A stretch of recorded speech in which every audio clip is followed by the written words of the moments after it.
जो आम आदमी पार्टी का नमूना आया है ना यहां दिल्ली से, यह तो आतंकवाद का सच्चा हितैषी है। अयोध्या में राम मंदिर का विरोध करता है और जब भारत की सेना पाकिस्तान के अंदर जाकर के सर्जिकल स्ट्राइक करती है तब भारत के सैनिकों से कहता, बहादुर जवानों से कहता, इसका प्रमाण क्या है? बहादुर जवानों से प्रमाण मांगा जाता है। पाकिस्तान चिल्ला रहा है कि हमारी कमर तोड़ दी है भारत के जवानों ने, लेकिन आम आदमी पार्टी को इसका भी प्रमाण चाहिए होता है। भाइयों बहनों, आतंकवाद और भ्रष्टाचार इनके जीन्स का हिस्सा है। इसलिए जो भ्रष्टाचारी हैं, आतंकवाद समर्थक हैं, भ्रष्टाचार और आतंकवाद जिनके जीन्स का हिस्सा हो, उसको वोट देकर के हम अपने वोट को कलंकित कतई न करें, कतई न करें। कांग्रेस सरदार साहब को कभी सम्मान नहीं दी। जब सोमनाथ मंदिर के पुनरुद्धार का कार्य सरदार साहब करना चाहते थे तब कांग्रेस ने विरोध किया था, पंडित जवाहरलाल नेहरू ने विरोध किया था।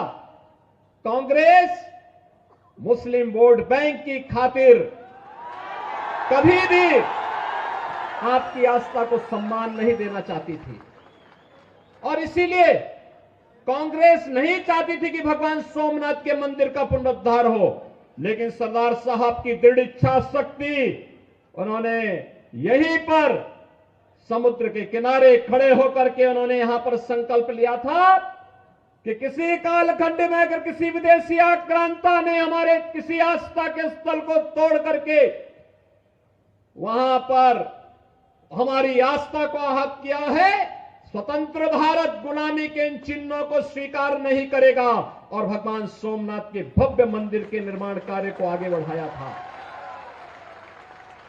जब उस समय के राष्ट्रपति डॉक्टर राजेंद्र प्रसाद जी इस कार्यक्रम में आना चाहते थे, उन्हें रोकने का भरसक प्रयास हुआ था।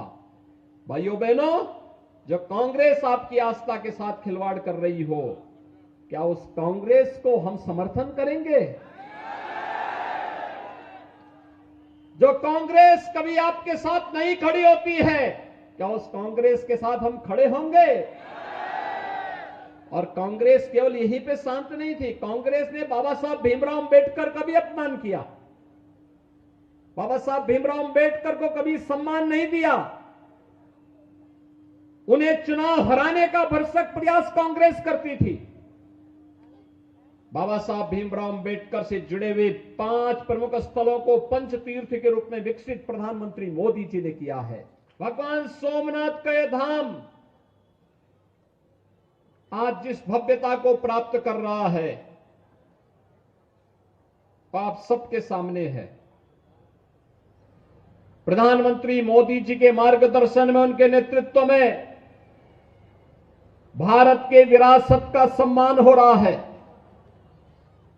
भारत के इस विरासत को एक नई ऊंचाइयां प्रदान करने का कार्य हो रहा है और साथ साथ विरासत के सम्मान के साथ ही भारत के उन सभी हुतात्माओं को, अमर शहीदों को, जिन्होंने देश की आजादी के लिए अपना सर्वस्व न्यौछावर किया था, उनके प्रति भी पूरे भारतवासी कृतज्ञता ज्ञापित कर रहे हैं।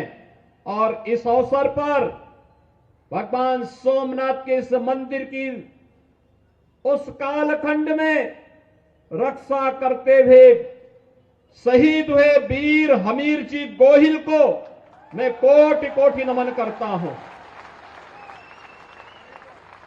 मैं इस अवसर पर लौह पुरुष सरदार वल्लभ भाई पटेल को भी नमन करता हूं, जिनके प्रयासों से आज भगवान सोमनाथ का एक भव्य मंदिर हम सबके सामने है, हम सबके गौरव का प्रतीक बना हुआ है। भाइयों बहनों, लौह पुरुष सरदार वल्लभ भाई पटेल के सम्मान का मामला हो, दुनिया के अंदर उनका सबसे बड़ी प्रतिमा का निर्माण प्रधानमंत्री मोदी जी ने केवड़िया में करवा करके सरदार साहब को उनके सम्मान और उनके गौरव के अनुरूप सम्मान देने का काम किया है। बाबा साहब भीमराव अंबेडकर को उनसे जुड़े हुए 5 प्रमुख स्थलों को पंच तीर्थ के रूप में विकसित करने का काम प्रधानमंत्री मोदी जी के नेतृत्व में भारतीय जनता पार्टी ने किया। गारियाधारनी पावन धरतीना संत बालमराम बापा અને ગોહિલવાડના શૂરવીરોને નમન કરું છું।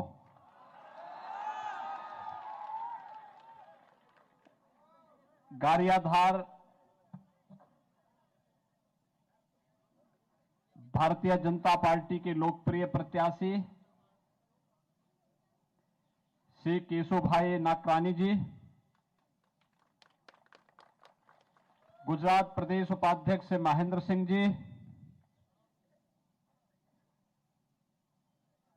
संत स्वामी धनसुख बापू जी, स्वामी हरजीवन दास जी,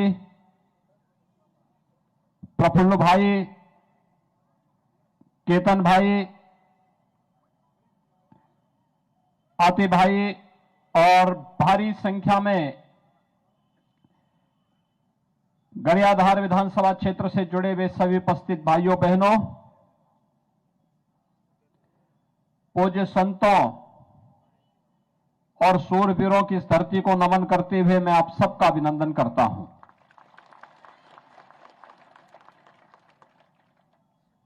भाइयों बहनों, गुजरात की धरती बड़ी महान धरती है।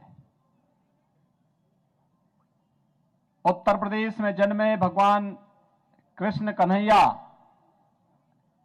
इस धरती पर आकर के द्वारिकाधीश हो गए। उत्तर प्रदेश के ही अयोध्या के पास छपिया में जन्मे भगवान स्वामीनारायण गुजरात में आस्था के प्रतीक बनकर के छा गए। गुजरात की धरती ने